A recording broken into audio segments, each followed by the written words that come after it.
आज है 12 नवंबर 2025, दिन है बुधवार। आइए देखते हैं मध्य प्रदेश की 10 बड़ी खबरें। सरपंचों को हैं 25 लाख रुपए तक के कार्य कराने के अधिकार। आपको बता दें, मुख्यमंत्री डॉक्टर मोहन यादव ने कहा है कि त्रिस्तरीय पंचायत राज व्यवस्था में सरपंच के पास पर्याप्त शक्तियां हैं। सरपंच अपनी पंचायत को नई ऊंचाइयों पर लेकर जा सकते हैं। सरपंचों के माध्यम से ही प्रदेश में ग्राम विकास का करवा चल रहा है। ग्राम स्तर पर सभी कल्याणकारी योजनाओं और विकास गतिविधियों का क्रियान्वयन पंचायतों के माध्यम से ही हो रहा है। पंचायत व्यवस्था को सशक्त करने के उद्देश्य से पंचायतों को 25 लाख रुपए तक के कार्य करने का अधिकार दिया जा रहा है। मुख्यमंत्री डॉक्टर यादव ने पंचायत प्रतिनिधियों को विकास कार्यों के लिए 50-50 हजार रुपए की राशि अंतरित किए जाने की घोषणा की है। उन्होंने कहा कि नगरीय निकायों के समान पंचायतों में भी विकास योजनाएं बनाने और उन्हें क्रियान्वयन करने की व्यवस्था सुनिश्चित करने की आवश्यकता है। पंचायतों को गाँव के विकास की योजना बनाने के लिए सक्षम बनाया जाएगा। उन्होंने बताया कि भोपाल में पंचायत प्रतिनिधियों की कॉन्फ्रेंस आगामी 24 से 26 नवंबर को होने वाली है। मुख्यमंत्री डॉक्टर यादव मंगलवार को जम्बूरी मैदान पर आयोजित सरपंच संयुक्त मोर्चा सम्मेलन को संबोधित कर रहे थे। मुख्यमंत्री डॉक्टर यादव का कार्यक्रम स्थल पर भव्य स्वागत किया गया है। मुख्यमंत्री डॉक्टर यादव को सरपंच संघों के प्रतिनिधियों द्वारा ज्ञापन सौंपा गया है। शिमला जैसा ठंडा भोपाल, मसूरी से ज्यादा सर्द इंदौर में। आपको बता दें, मध्य प्रदेश की पूर्वी हिस्से यानी जबलपुर, सागर, रीवा और शहडोल संभाग के जिलों में अब ठंड असर दिखाने लगी है। पूर्वी हिस्से में सीजन में पहली बार कई शहरों में पारा 10 डिग्री से नीचे चला गया।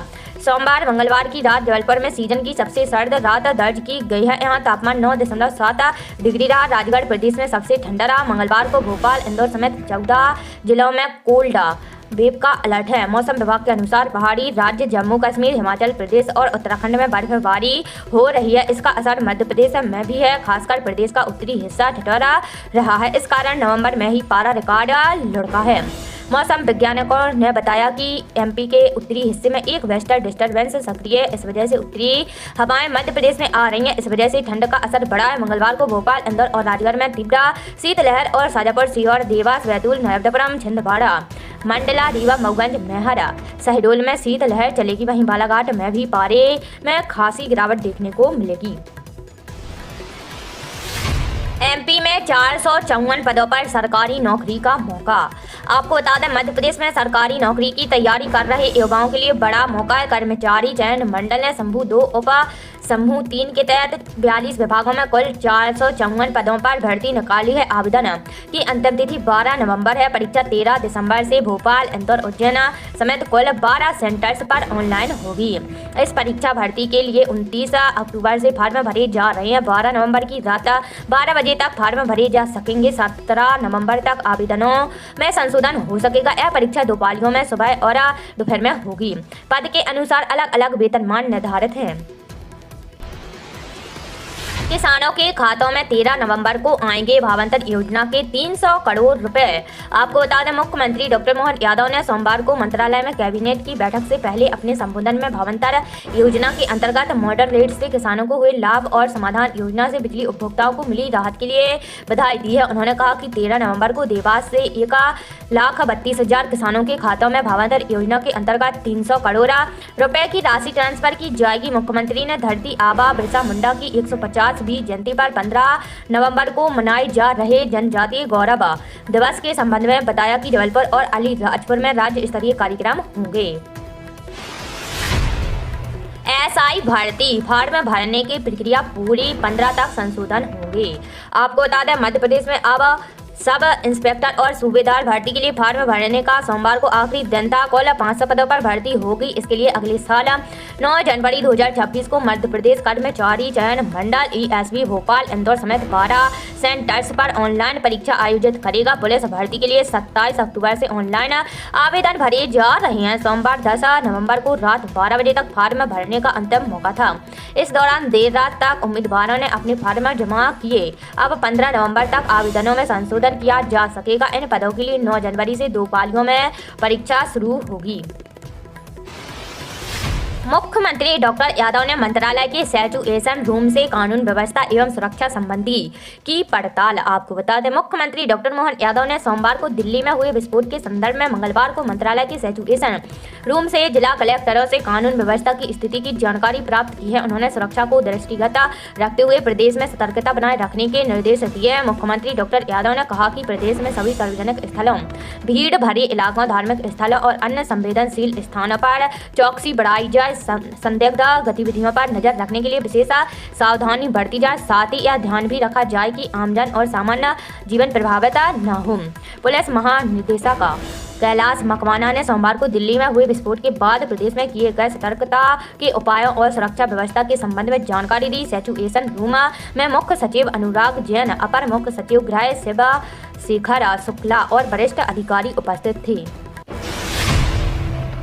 13 एग्जिट पोल में बिहार में एनडीए सरकार। आपको बता दें, बिहार चुनाव के एग्जिट पोल में एनडीए की बड़ी बढ़त के संकेत मिले हैं। 13 एजेंसियों के पोल ऑफ पोल्स में एनडीए को 154 सीटें मिलने का अनुमान है। महागठबंधन 84 सीटों पर सिमटता दिख रहा है, जबकि अन्य के खातों में 5 सीटें जा चुकी हैं।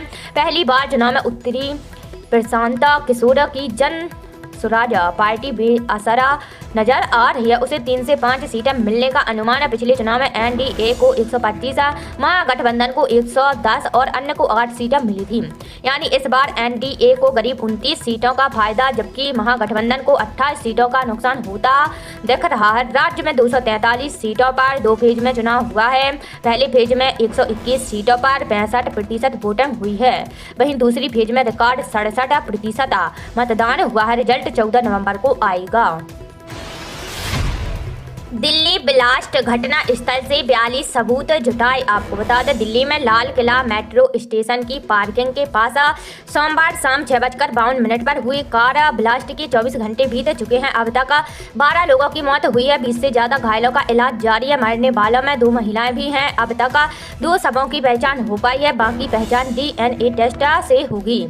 मंगलवार शाम तक ब्लास्ट वाली जगह से फॉरेंसिक टीम ने 42 सबूत जुटाए हैं। इनमें उस i20 कार, उसके पार्ट्स के tyre, chassis, CNG cylinder, bonnet के पार्ट्स समेत दूसरे हिस्से शामिल है। बुधवार से इन सबूतों की जांच शुरू होगी। मीडिया रिपोर्ट्स के मुताबिक दिल्ली पुलिस की शुरुआती रिपोर्ट में दावा किया गया है कि धमाके से पहले 3 घंटे तक कार सवार डॉक्टर मोहम्मद उमर नबी मेट्रो की पार्किंग में बैठा रहा था। पार्किंग सीसीटीवी से इसका खुलासा हुआ है। हालांकि अब कार ब्लास्ट की जांच अब एनआईए को सौंपी गई है। 22,000 से अधिक पदों पर निकलने वाली है बम्पर भर्ती, जल्द शुरू होंगे आवेदन। आपको बता दें, उत्तर प्रदेश पुलिस भर्ती एवं प्रोन्नति बोर्ड जल्दी यूपी पुलिस कांस्टेबल भर्ती 2025 का नोटिफिकेशन जारी करने जा रहा है। भर्ती कैलेंडर के अनुसार इस भर्ती के लिए आवेदन प्रक्रिया नवंबर माह से शुरू होगी। इच्छुक अभ्यर्थी आधिकारिक वेबसाइट पर जाकर आवेदन कर सकेंगे। 22,605 पदों पर होगी भर्ती। यूपी पुलिस विभाग की जानकारी के मुताबिक इस बार कांस्टेबल के 22,605 पदों पर भर्ती की जाएगी। बोर्ड की ओर से नोटिफिकेशन जारी होते ही आवेदन से जुड़ी सभी तिथियों की घोषणा कर दी जाएगी।